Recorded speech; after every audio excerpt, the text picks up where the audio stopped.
Hi, and welcome back to Working Scientifically with Mr. Cisneros, where we learn how to write a scientific report. Today we're going to be going through how to write a results section. So what do you put in the results section? Well, this section is where you show your tables and your graphs. In this section, you're pretty much presenting the data that you've collected throughout your experiment to show a visual representation that helps you see trends and patterns in your results. Moving on to what we put in a table. So remember our scientific variables: the independent variable, the thing that you're changing, and dependent variable, the thing that you're measuring. So you have some of these elements in your table. So here's an example table. It's very simple. On the left side you've got the independent variable, which is the type of ball. On the right side you've got the dependent variable, which is the height of the rebound. Please note that a table needs to be enclosed and it has to have a title and proper units.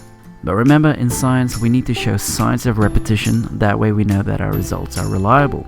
Here this table has been updated to 3 trials and an average has been conducted at the end. And so as you can see from the averages column, I've created a simple bar graph. And from there you want to state some observations that you can see, but it's important not to discuss any inferences that you might have. That is for the discussion. Now it's important to note that you need to use the appropriate graph for the type of data that you've collected. So there are several types of commonly used graphs. These could be in the form of pie charts, bar graphs, and line graphs. Pie charts are circular graphs that are generally used to show percentages or proportional data.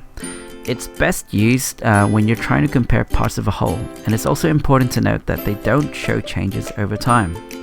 So a bar graph is used to compare things between different groups or to track changes over time. However, when trying to measure change over time, bar graphs are best used when changes are larger. As an example, the rebound height of different types of balls that we saw earlier. Line graphs, on the other hand, are similar to bar graphs as they're used to track changes over short and long periods of time. But remember, when smaller changes exist, line graphs are much better to use compared to bar graphs. Line graphs can also be used to compare changes over the same period of time for more than one group. And that's all for this lesson. If you need more help, please leave a comment, and thank you for watching. Bye. Sade.